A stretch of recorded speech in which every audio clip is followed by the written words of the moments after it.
안녕하세요. 엘렉트로캠입니다. 테슬라 이제 어닝콜이 곧 다가오죠. 거기서 나올 질문들이라든지 몇 개 뉴스 아니면 제가 모델 S로 12.5.4를 써본 느낌을 쉐어해볼까 합니다. 또 테슬라가 FSD를 무려 또 30일을 꽤 자주 하네요.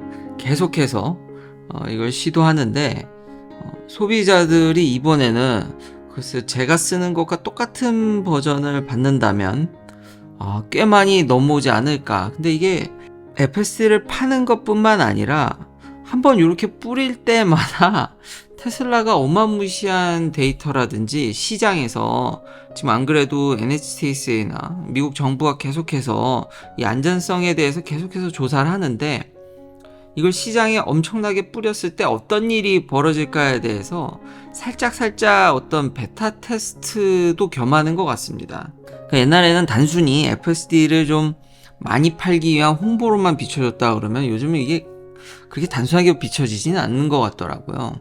데이터 면이라든지 시장 테스트 면이라든지 돈을 넘어서 테슬라한테 좀 더 이득이 되는 게 많은 것 같습니다.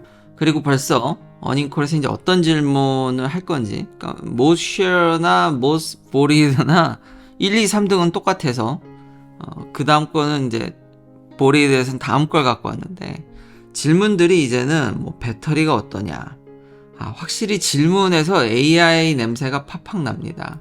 그러니까 affordable 모델이 나오는데 사이버캡이라든지 그것에 준하는 나오는데 이게 AI와 어떻게 로드맵이 얼라인돼서 움직일 것인지에 대해서 그런 걸 이미 투자자들도 무궁무진하다라는 걸 자동차 회사들 중에서 이런 거를 얘기하는 회사가 없어서 된다는 보장은 없습니다만 그냥 이런 걸 논의한다는 것 자체가 저한테는 크게 와닿습니다.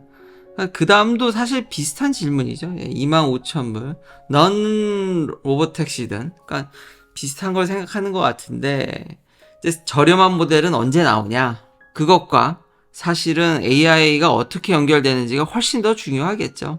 세 번째는 좀 의아했는데 이 동네에서 서비스 센터가 그렇게 오래 기다리지는 않는데 근데 차가 많이 팔렸으니까요. 이제 좀 이것도 다시 손봐야 되지 않을까. 미국에서는 요게 딱히 자동차 회사를 이렇게 직접적으로 타겟하지 않는 이유는 딜러십이 차를 고치기 때문입니다. 직영이라는 개념이 거의 없죠. 요즘 하려는 것 같은데 이제 조금씩 하는데 사실은 딜러십이 다 수리도 도맡아서 하기 때문에 그 딜러십한테 사람들이 좀 불평불만을 그런 거 보면 테슬라가 참 많은 걸 바꿨습니다. 그러니까 내연기관 갖고 있을 때는 뭐 벤츠라고 치면 벤츠 파는 딜러십이 여러 개 있을 텐데 평가를 보고 좀 멀더라도 그 딜러십을 간다든지 수리평이 더 좋다든지 이러는데 뭐 테슬라는 그냥 집에서 가까운 데를 가죠. 아니면 배정된데 이걸 수리할 수 있는 뭔가 좀 더 효율적이라는 생각이 듭니다. 2025년의 플랜은 어떤지, 그리고 그 다음 질문도 역시 AI에 대한 이제 그록이랑 X가 테슬라한테 어떻게 인코퍼레이트 할 건지 로드스터 이건 진짜 말만 하고 사이버 트럭보다도 더 안 나오는데 저 모델도 좀 빨리 나왔으면 좋겠습니다. 그리고 세미 트럭에다가 FSD 넣는 거 좀 늦어지곤 있지만 이렇게 손을 안 잡고 운영을 하게 되면은 트럭 기사님들도 더 조심을 해야겠지만 엄청 편하지 않을까. 그러니까 많이 바뀔 것 같은 느낌은 팍팍 오는데 참 재밌는 기업입니다. 다음은 사이버 트럭이 드디어 파운데이션 모델이 끝났습니다. 그래서 이제 8만 불로 낮춰졌는데 사이버 트럭 파운데이션 모델을 가진 입장에서 좋기도 하고, 그러니까 투자자로서 좋기도 하고 어쨌든 이제 제 차 가격이 내려가는 것 같이 이제 느껴지니까요. 근데 또 그렇지가 않더라고요. 그래서 나름 기존 오너들을 잘 배려를 했구나. 뭐 그래도 천년만년 그렇진 않을 겁니다. 그러니까 결론은 새로 사실 분이나 기존 오너들이나 아직까지는 그렇게 기분 나쁜 수준으로 가격을 책정하진 않았다. 8만 불이지만 액세서리가 안 들어오죠. 파운데이션 모델 같이. 그 액세서리를 다 더하고 제가 선택한 올터레인 타이어라든지 휠 커버 그리고 와이드 데코를 하니까 가격이 FSD까지 넣으면 이제 95,000. 근데 이제 뒤에 액세서리는 더하지 않은 겁니까? 더하면은 거기 거의 제가 산 가격에 준하는 데다가 파운데이션 모델을 사면은 파워쉐어 하우스를 이제 보조해주는, 그걸 쓰지 않으면, 그러니까 그걸 설치하지 않으면 집에다, 그게 뭐냐면 사이버트럭에서 전기 빼다가 집에다 전기를 공급하는 거거든요, 역으로. 그걸 사지 않으면은 이제 2,500불인가 바우처가 있습니다. 그러니까 다 더하면은 가격이 똑같더라고요. 아직 미국 정부로부터 텍스 크레딧이 확정이 안 된 것 같아서, 그러니까 이런 법적이라든지 프로세스 때문에 홈페이지에 아직 뜨진 않지만 받게 되면은 확실히 이득일 텐데, 아직은 거의 파운데이션에 준하는 가격, 그러니까 그걸 그냥 분할 쪼갰을 뿐이지 가격은 똑같습니다. 그러니까 새로 사실 분들은 뭐 저런 액세서리가 큰 의미가 없으니까 싸게 사셔도 좋고, 기존 오너들은 어쨌든 밸류를 인정해 줬으니까, 그리고 1년 동안 진짜 먼저 사신 분들이나, 저도 바로 사진 않았으니까 지난 그쵸 6개월 좀 안 되는 기간 동안, 3, 4개월? 3개월? 뭐 짧은 기간 동안 그래도 사이버 트럭이 많이 풀리지 않아서 받은 관심과 사랑, 구독자님들의 관심과 사랑도 너무 감사드리고, 이 차를 갖고 미국에서 길 가는 정말 너무 많은 사람들한테 사진과 이야기를 이렇게 같이 쉐어하거나 이제 질문도 많이 받을 수 있는 경험은 정말 값진 경험이었던 것 같습니다. 연예인이 된 흡사. 그러게요. 이렇게 질문을 많이 받은 게 제 딸아이 이후로는 처음인 것 같은데, 너무 즐거웠고, 그 정도 가격은 충분히 했다. 그 기간 동안 이렇게 아깝진 않다라는 생각이 들어서, 양쪽에 가진 사람들은 어느 정도는 배려한. 그렇지만 이제 텍스 크레딧이 나오면 진짜 더 저렴하기 때문에, 저는 그리고 지금까지 정말 생각외로 너무 잘 만들어가지고요, 굉장히 만족하고 쓰고 있습니다.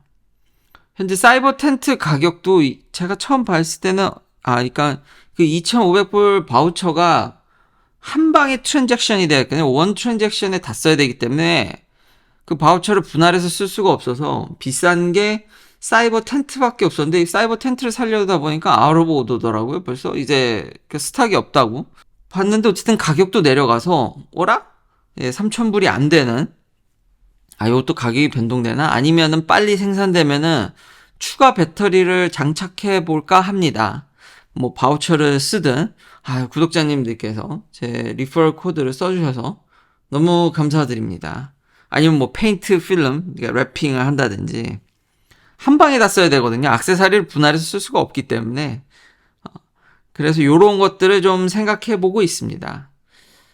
마지막 뉴스로는 FSD가 또 조사를 받는데, 저는 지난 5년 동안 미국 정부나 NHTSA가 워낙에 테슬라를 계속해서 이걸 했기 때문에 한 5년 동안 했는데 아직도 별일이 없어서 크게 걱정은 안 되는데요. 그렇지만 이제 쓰는 사람도 많아지고, 어떻게 될지 모르니까요. 안전적으로. 지금까지 내연기관들도 그리 테스트를 했지만, 리콜 세게 맞아서 회사가 기우뚱하는 걸 여러 봤다 보니까, 요 FSD에 대해서는 참 새로운 길이지 않습니까? 누구도 이렇게 하질 않았고, 이렇게 대규모로 이런 것들을 진짜 스티어링 휠을 안 잡고도, 요크를 안 잡고도 이제 돌아가는데, 이것에 대해서 정부가 어떻게 판단할지. 그래서 전 트럼프 대통령한테 그렇게 줄을 쓰고 정치에 관여하려는 게 아닌가라는 생각도 들더라고요. 이제 어느 정도 임계점에 온 건가? 그걸 잘 모르겠습니다만, 그래서 이런 규제 때문에, 이것도 참, 그러니까요. 이게 일론 머스크가 약간 과대 광고하는 면이 좀 있는데, 그렇다고 해서 저는 이게 과연 투자자들의 기만인지, 그러니까 그 경계 어딘가 있는 건데, 그걸 판단하기가, 생각해 보십시오. 이게 되게 어려운 겁니다. 기만을 했을 수도 있고, 과대 광고일 수도 있고, 근데 웬만큼 지금 다른 회사들 대비해서 엄청나게 진보한 거는 부정할 수 없는 사실인 것 같거든요. 그 과대 광고를 누가 판단할 겁니까? 세상이 이렇게 두부 썰리듯이 팍팍 썰리면 얼마나 편하겠습니까? 이건 많은 사람들이 모여서 이제 판단을 해야 되는데, 당연히 테슬라에 비판적인 사람들은 문제가 있다라고 할 테고, 근데 직접 써보는 사람 입장으로는 써고 있죠, 지금.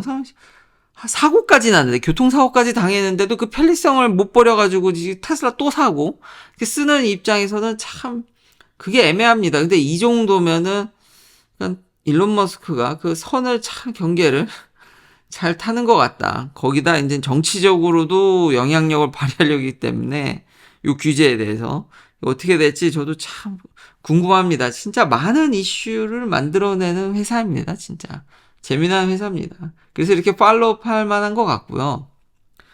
제가 지금 모델 S로 12.5.4입니다. 그러니까 사이버 트럭은 12.5.5가 있는데 버전이 다르죠.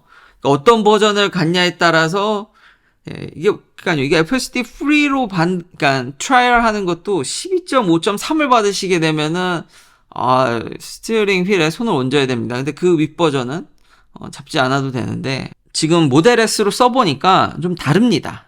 확실히 다릅니다. 다르고, 제가 놀랬던 거는 약간 추론 비슷한 일도 일어나더라고요. 그게 뭐냐면은, 여기 너무 이런 입구라든지 이제 다른 길을 타는 게 불명확한 데가 너무 많습니다. 근데 그거를 한번 실수한 다음에 공사 구간이라든지, 근데 이제 실수해서 이제 주차장을 돌고 이러는데, 이제는 사람 보고도 발작하지 않고요.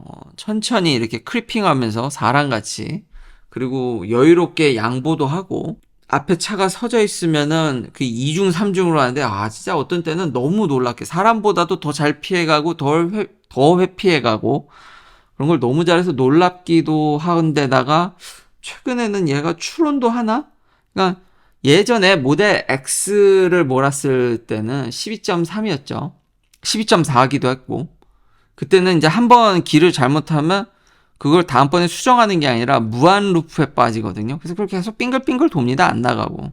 그래서 제가 그걸 빼냈어야 되는데, 판단할 때마다 계속 잘못된 판단을 계속 반복해서. 이번에 제가 좀 놀란 게, 처음에 잘못 들어갔죠. 근데 사람도 실수하게 생긴 데라서, 사람들도 여러 번 실수하는 데라, 근데 한 번 딱 실수를 하더니 그 다음엔 거길 들어가질 않더라고요. 얘가 추론도 하나? 좀 똑똑해졌나? 그러고 나선 제대로. 그러니까 전 버전에서는 제가 이 보여드린 데를 그게 실수하진 않았는데, 실수해서, 역시 이게 한 방에 다 좋아지진 않는구나. 더 좋은 점도 있지만 이렇게 후퇴하는 면도 있다 싶기도 해도, 두 번째 돌 때는, 여기를 안 들어가고 제대로 돌더라고요. 이거 우연인지는 잘 모르겠는데, 몇 번 더 테스트 해보면서. 근데 이런 기회가 흔치 않아서요. 또 테스트 해보고 또 알게 되면 업데이트 하도록 하겠습니다. 그러니까 이런 맛에 이런 업데이트를 계속 해주니까 진짜 재밌는 기업이다 라는 생각은 듭니다. 이런 AI를 논하고 실제 차에 적용을 해서 이거를 소비자들과 함께 이렇게 만들어 간다라는 게 재밌는 기업인 건 확실한 것 같습니다. 긴 영상 시청해 주셔서 감사합니다. 다음도 테슬라 관련 이야기들로 찾아뵙겠습니다.